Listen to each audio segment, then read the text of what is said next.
So there's two records on our wall of love that, in my mind, are grails right now that haven't sold. We've had it in the store for maybe three months, maybe 4 months. One of them is the Big Lebowski on White Russian vinyl, which is pretty cool, in my humble opinion. And come on, the Big Lebowski, one of the greatest movies ever made. I think I was in Autobahn. I don't know if you knew that, along with Where's Pancake's House and Flee from the Chili Peppers. I was the third guy in Autobahn, I'm proud to say.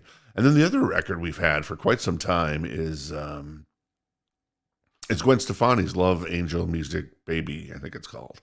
I always get those words mixed up there. And it's the Urban Outfitters version that came out a number of years ago. That's on, what is it? It's like pink and white vinyl. We're asking a pretty penny for that thing, and but it's just like one of those records. I think both those records are. I guess the way Jen and I look at those records in the store is if they never sell, they just become part of our collection in, well, one way or another. In fact, I know Jen hopes that those records, well, at least one of them, the Gwen Stefani, never sells. So there you go. Hey, welcome to Vinyl Tour. It's your good friend, it's your pal, it's your compadre, it's TC. We're here every day talking about vinyl records and also maybe a little bit of concert news and stuff like that. So what's on tap today? Well, I don't know. Were you growing up in the 80s? And were you not into, say, Belinda Carlisle and Susanna Hoffs? You were more into the kind of the good girl appeal? Well, if you were, I know I was a good boy. So, hey, who's the best girl in the 80s? Well, that would be Debbie Gibson. That is getting a repress from our friends at Music on Vinyl out of the Netherlands. Now, little heart palpitations for young Debbie. She, before Taylor Swift was shaking it off, what am I trying to say here? Debbie Gibson was shaking your love. I'm not touching that one, so, well, apparently Debbie was, though. Oh, no, she's a good girl. So, anyways, but yeah, so that's coming out on white vinyl. It's limited to 1,000. It'll be interesting if this thing sells really well. Part of me says it will, but then another part of me says it won't. I mean, the album, the OG album, is kind of readily available. It's not that expensive if you want to try to find a copy of Out of the Blue. What's on Out of the Blue? It's like Foolish Heart. Let me do a quick look here. I got it here on the website of love on the Rock This Town Records. And what were the singles off this album? Out of the Blue, Shake Your Love, Only in My Dreams, and Foolish Beat, and apparently Staying Together. So I don't know. It's $39.99. I mean, it's a little pricey in my humble opinion. It's a single vinyl, but to the credit, it is only limited to 1,000, and it's a Music on Vinyl release. And I do love the quality of work that Music on Vinyl does with their albums. It is fantastic. They're putting out 3 sides to every story by Extreme in August, I believe, as well. The Debbie Gibson comes out August 18th.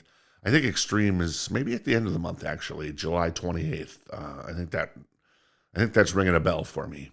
But their stuff is always fantastic. We got an Incubus album in the store right now from them, and then a bunch of other stuff. So it's always a good thing. So I don't know. Maybe are you interested in Debbie Gibson? I don't know if I am. I was a fan, but I never bought any of her stuff. So there you go. It's like I'm an 80s rock guy, but come on, Debbie Gibson. Cute as a button. Ew. Exactly.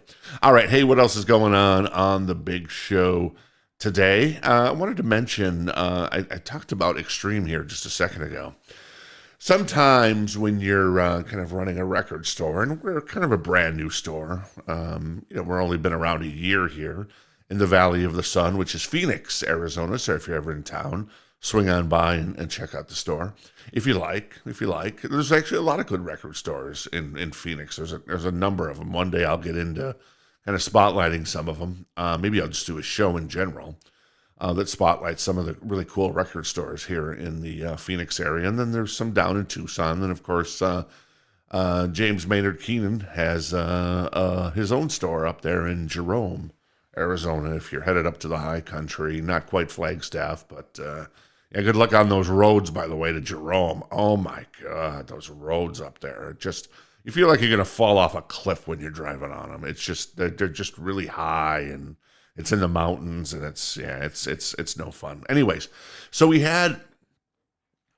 We always get people bringing in records, and some of them kind of stink. I mean, literally and figuratively. But the other day on Friday, a couple of people brought in records that they were just donating them. They just didn't want anything for them. I guess in some ways they're just good people, and I appreciate that. So. A young man from Scottsdale brought in a collection of records, some good stuff in there, so we appreciate always getting donations. And then there was a young lady, Angie, who brought in just some killer stuff. I mean, speaking of extreme, there was no extreme in it, but there was Guns N' Roses, there was White Lion, there was Great White, there was Blue Murder. I mean, are you kidding me? I'm saying to her, "You sure I can't give you anything for this stuff?" And she's like, No, it's fine. I just want to be rid of it. I was just going to take it to Goodwill, and you should never take records to Goodwill. If you're going to get rid of records, donate them to a local record store if you're not looking to cash out or anything. But Goodwill, I mean, Goodwill serves a purpose, but come on, man. It's just records, no. Yeah, I saw. Actually, it's funny. I saw that some Goodwill in Seattle was selling a Taylor Swift, I think it was Reputation on orange vinyl. It's like a $1,200 record that somebody donated to Goodwill.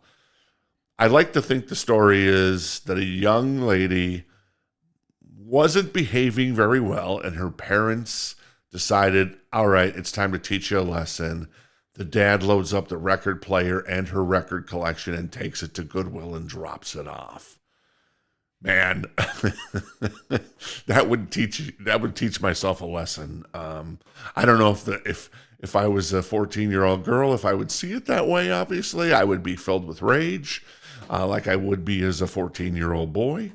But yeah, it's just crazy. But anyways, yeah. So thanks to Angie, thanks to the young man who came in from Scottsdale and donated some records. So we're gonna have some. I mean. Not only in general, because we're always buying records at the store too, which is, always a fun thing. The worst thing is when someone comes in and it's just like, I've got this Beatles record. It's the White Album.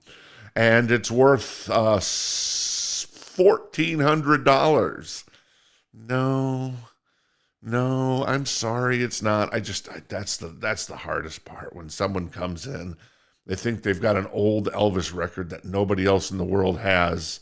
And it turns out that there's like 10 million of those things out there. So that's the hard thing. I always, it's just so hard letting people down when they think they've got something great. And, it's just like, and I usually send them to another store, a place called Uncle Aldo's Attic up in Mesa. And he's a good guy and been kind of a mentor to Jen and I at the store. And my voice is kind of not full figured in this full body today. I'm not sure what's going on. Maybe because I haven't had enough water yet today. So, but I'll send the people up there, and then they're like, I'll call Desi up, say, hey Desi, did the guy come in with the Beatles record who wanted $1,400 for it?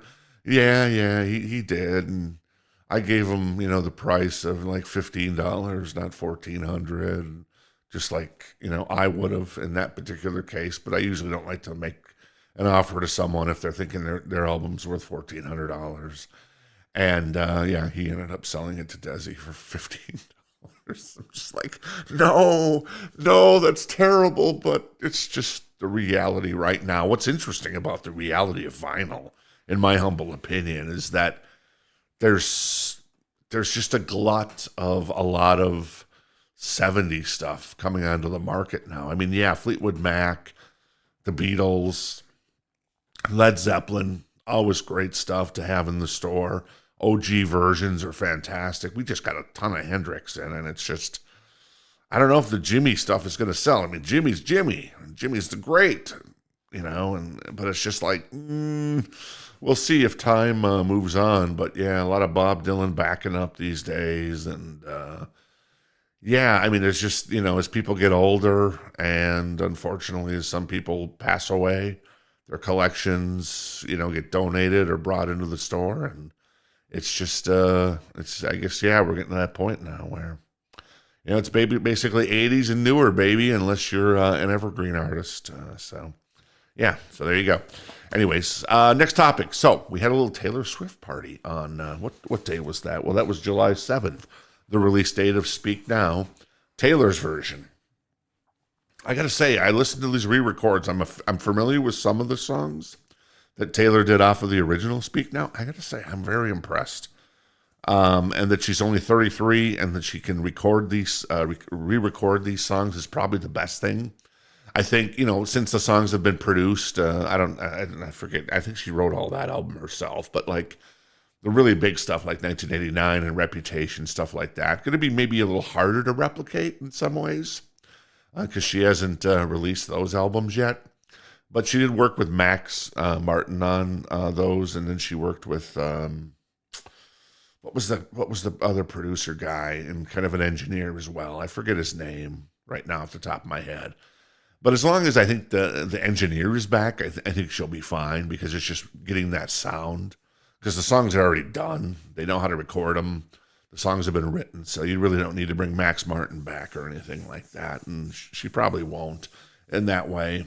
But unless she wants to, take some songs that she wrote from the vault and bring Max back to kind of help her finish those out, which would kind of make sense. But anyways, had a Taylor Swift party. It was really fun. It was, I gotta say, all the Taylor Swift fans that came into the store. I don't know, we had about 50 fans playing trivia and picking up Taylor CDs and also a lot of vinyl, mostly vinyl, which is great, of course. But everybody was just so cool, and it was great. I guess if you're not cool, you're probably staying at home and complaining and bitching about something on Instagram or Twitter or whatever, right? Exactly. I mean, the cool kids go out, and the uncool kids stay home and bitch about everything on the internet. So I guess that's the way it goes. But yeah, it was a really good time. And, I want to do more of those parties, man. And we want to start doing some more trivia in the store. We're hoping to schedule something for this week, but I think it's going to be pushed to next week. So there you go. So what else is going on? Oh, I wanted to mention, I saw that Paramore, Taylor Swift, speaking of Taylor, and this behemoth tour that she's on. She's doing like 6 shows at Wembley coming up next year. It's insane.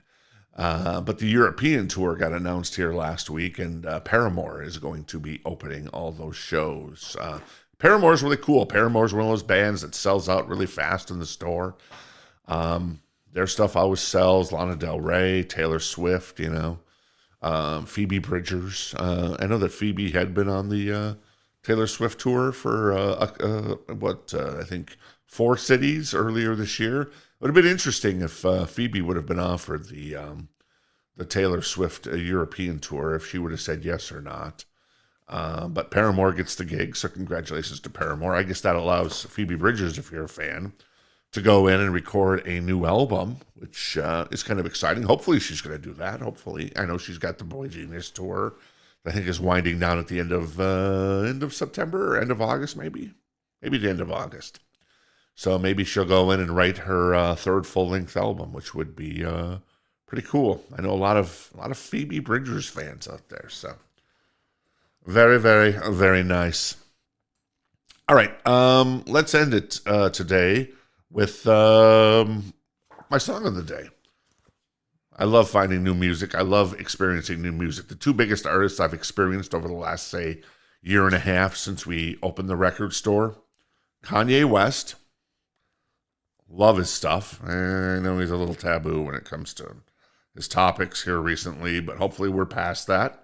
And Kanye can be just weird Kanye and crazy Kanye rather than, the Kanye we were getting a few months ago.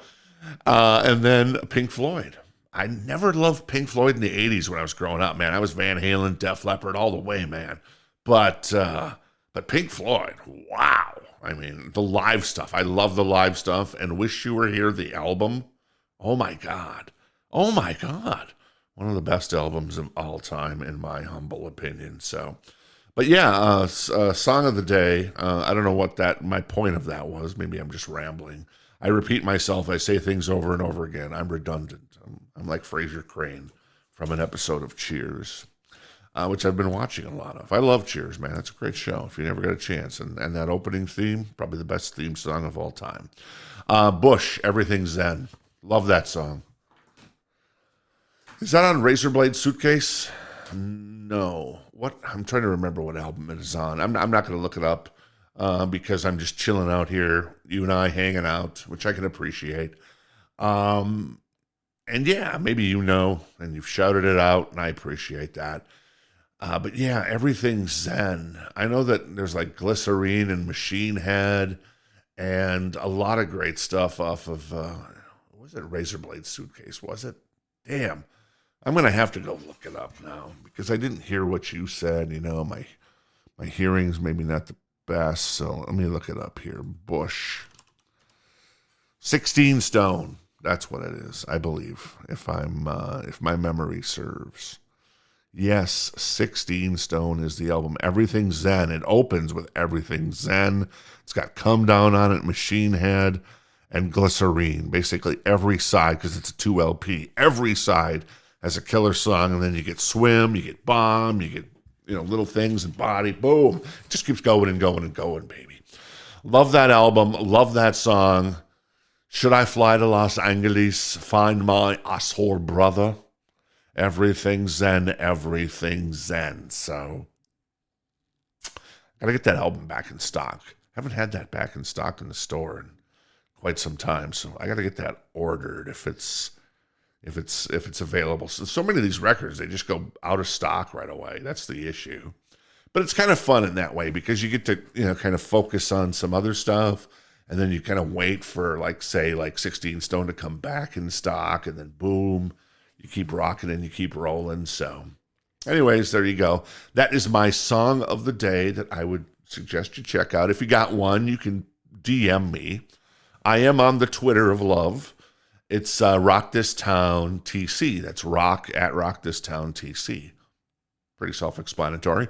And if you want to make sure, is this actually the guy that does the little podcast? Just check the bio and be like, oh, yeah, I see Vinyl Tour podcast. Oh, and Rock This Town Records. Oh, yeah. Oh, now what's this about games and sports? Those are previous lives I've lived. Respect the sports, respect the games. They're all fun and games until you poke somebody's eye out, right? All right. We good? We cool. I appreciate you listening in. If you like the show, you can obviously subscribe. And that would be cool. I'm here every day hanging out, talking vinyl. Love talking vinyl, maybe giving a little inside baseball on kind of the record industry and what I know about it. The last thing I will say when I talk about the song of the day, it would be nice if I could cue up Everything Zen and have it play in the background, but I realize the music industry is worried that somebody's going to record it, me talking over Everything Zen, and Gavin Rosdale, and, well, Gavin probably won't have an issue with it, but some lawyer at whatever record company would be like, wow, we need to, or BMI and ASCAP, we need to shut this down because they're using the music to promote their own products. Well, actually, I'm kind of promoting your product in this case, so there's that. But yeah, being short-sighted is fun, so why not? I mean, I can understand. If somebody was putting out, like the whole album in a podcast, that's taboo. That's no good. It would be like selling fake records in your record store. Oh, did I just say that aloud? I did. Yeah. Yeah, that's one of my pet peeves. I've had enough IP stolen because my wife and I made games before we got into this was like 15 years ago. We made games and we had so much IP stolen in certain markets around the globe, we shall say. And so I'm very respectful of artists rather than someone taking an Alice in Chains Unplugged and doing a European import of it. I mean a fake record. I mean stealing it and selling it. I'm not a fan of that. So what can I say? That's one of my soapbox issues when it comes to vinyl. So if you're a music artist and you're listening to the show and you're like, yeah, this guy gets it, man. So I get it, as it would be nice to play a little clip from Everything Zen so you can hear how just freaking awesome that is. But we have the internet. You can hit up YouTube. You can hit up Apple Music. You can hit up Spotify. And you can get your Gavin Rosdale fix immediately. So I guess there's that. So, all right, let's get out of here. I went on a tangent there. All right, big show in the book. You have a great day, and I'll see you in the emergency room.